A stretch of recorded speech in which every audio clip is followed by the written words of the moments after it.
শিলিগুড়ি পৌর নিগমের board meeting চলাকালীন তৃণমূলের কাউন্সিলরদের সঙ্গে বচসায় জড়ালেন সিপিআইএম এর কাউন্সিলররা। এদিন ব্যাপক হট্টগোলে উত্তপ্ত হয়ে উঠল পৌর নিগমের বোর্ড মিটিং।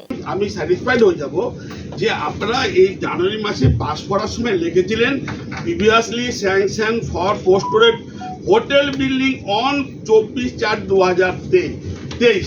আমি প্লিজ অনুরোধ করবো আপনাকে, আমি এটাই বলছি যে এই বোর্ডকে পুরোপুরি অন্ধকারে রাখা হচ্ছে বা মিসগাইড করা হচ্ছে। কারা করছে মেয়র সাহেব, আমি আপনাকেও বলবো, আমি লিখিতভাবে দিয়ে দিচ্ছি, কি আছে দেখে নিন। হ্যাঁ লিখিতভাবে দিয়ে দেবো মেয়র সাহেব, তাহলে আমি উত্তর দিয়ে দিই। আরে আমি বলছি যে আপনি দেওয়ার আগে আমি বলেছি আপনার সুবিধা হবে। এইটা কেন এই লিখিত আমি আপনার কথা ধৈর্য সহকারে ঘন্টার পর ঘন্টা শুনি, আর আমার কথা 2 মিনিট কেন শুনবেন না? যে এই একটা বিল্ডিং এর ক্ষেত্রে কেন এই ধরনের মারাত্মক একটা কাজ করা হলো, আমি এইটা আপনাকে ভাবতে বলছি। লজ্জা হওয়া উচিত আপনাদের। যারা নিজের বোর্ডের ভুল ধরতে পারে না, নিজের বোর্ডের কাজ করবে।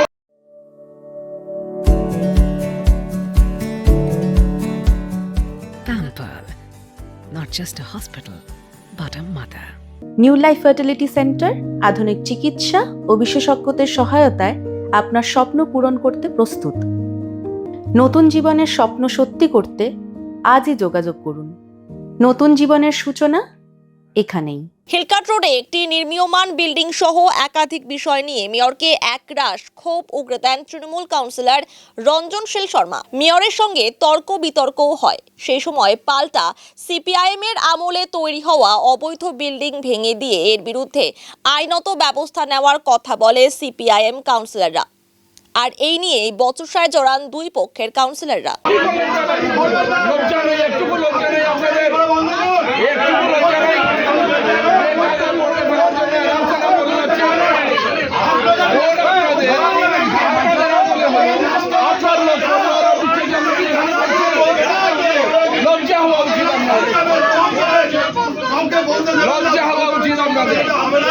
একটা কথা রঞ্জনের সময় বলেছি, যেটা বললো আমাদের মৌসুমী, যে নিজেদের কাউন্সিলরকে নিয়ন্ত্রণে রাখা, এটা নিয়ন্ত্রণের ব্যাপার না, এটা একটা লক্ষণ রেখা থাকে, সেই লক্ষণ রেখার মধ্যে সবাই চলে। আর এটা একটা ডেমোক্রেটিক জায়গা, সেখানে কেউ কারোর ভয়েস রেজ করতে পারে, করছে। যেগুলো টেকনিক্যাল পয়েন্ট তুলেছে এসজেডিএ, এসএমসি, আমি ডেফিনেটলি ক্রস চেক করবো, আলোচনা করবো, ইডিএম এর থেকে দরকার হলে লিখিত ডাইরেকশন নেব। আর যদি আমাদের এখানে ইলিগালিটি থাকে, তাতে যদি বোর্ড থাকে, আমরা থাকি, আমরা তার জন্য 100% লায়াবল থাকবো। আমি 2-4টা কথা খালি জাস্ট বলে দিই যে থানার সামনে যেটা, সেটা লেকরা একটা দৃষ্টিভঙ্গিতে বিল্ডিংটা একরকম করেছিলেন, বাকি মিটিং অল দি ফর্মালিটিস তারা করেছে। সেকেন্ডলি আমি ওটাকে আবার একটা স্ক্রুটিনিতে নিয়ে আসবো, যদিও বিল্ডিংটা হয়ে গেছে। সেকেন্ডলি সাথী বিল্লাস, এটা নিয়ে যেদিন আসবে সাথী বিল্লাস, সেদিন আলাদা করে পূর্ণাঙ্গ আলোচনা হবে। কিন্তু আমার মনে আছে যে আমরা এই বোর্ড থেকে আমরা সাথী বিল্লাসের প্ল্যান স্যাংশন করিনি। থার্ডলি হচ্ছে ওয়ার্ড নাম্বার 45 ভেঙেছিল, সেটা যদি আবার তৈরি করে, সেটা আবার ভাঙা হবে। আপনাকে বলি যে ইকো সেন্সিটিভ জোন, এটা নিয়ে আমাদের কাজ হচ্ছে। আপনারাও জানেন যে এটা একটা নোটিফিকেশন, তার উপরে 2টো অবজেকশন হয়েছিল, সেটা বিজ্ঞান মঞ্চ পরে পজিটিভ করেছে।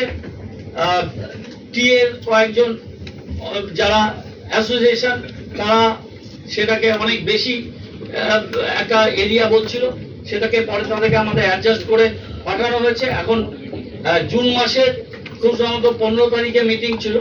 এটা খুব ফ্রিকোয়েন্ট মিটিং হয় না, এটা ন্যাশনাল লেভেলে একটা কমিটি আছে, সুপ্রিম কোর্টে নজরদারিতে হয়। কোনো একজন মেম্বার অ্যাবসেন্ট থাকলেই তাদের এই মিটিংটা পিছিয়ে যায়। জুনের মিটিংটা হয়নি, যেটা মিস্টার অবস্থি সেক্রেটারি এটা হাউজিং এ, তার সাথে আমাদের দেবল Sen under the instruction of non chief minister on record বলেছে, সবাই দেখেছে শুনেছে, ওনাকে বলেছেন আপনি দিল্লিতে যান and have a discussion to make these things expedite. তো উনি দিল্লি গেছেন, আলোচনা করেছেন, তাদেরকে রিকোয়েস্ট করে এসেছেন যে আপনারা এট দি আর্লিয়েস্ট এটা করুন। হোপফুলি আমরা ধরে নিচ্ছি, যদি হয়, এটা তো আমাদের হাতে নেই, বিজেপির লোকেরা নেই, থাকলে তাদেরও বলতাম যে জুলাই মাসে মিটিং এ হয়তো ইকো সেন্সিটিভ জোনটা হবে। এর মধ্যে ডিএফ দার্জিলিং আমাদের বলেছে ওরা ডিস্ট্রিক্ট মনিটরিং কমিটি তৈরি করেছে। ডিস্ট্রিক্ট মনিটরিং কমিটি থেকে ওই জায়গার কিছু প্ল্যান ডিস্ট্রিক্ট ম্যাজিস্ট্রেট করছে, সেটা হয়তো পঞ্চায়েত এলাকায় করছে। আমি ওনার সাথে আরেকটা ডিটেল বলবো, কর্পোরেশন এলাকায় তো উনি করতে পারবেন না, কিন্তু কিছু পারমিসেবল কিছু কাজ করছেন কিনা ইন কনফর্মিটি উইথ দি আইন, সেটা আমি ওনার সাথে একটা কথা বলে আমরা জানাবো। আরেকটা ব্যাপার হচ্ছে যে সিগনেচার হয়েছিল সেই সময়কার এলবিএস সে ফলস করে টাকাও দিয়ে নিল, আর অনেকগুলো যেগুলো কোনো রেকর্ডে নেই সেগুলো করেছে, তার উপরে এফআইআর হয়েছে, অ্যাকশন হয়েছে। এবার ওগুলো বাড়ি তৈরি করে ফেলেছে, মানুষ ঢুকে গেছে, ওইখানটা তো ওইভাবে আমাদের পক্ষে বাধা দেওয়া সম্ভব হয়নি।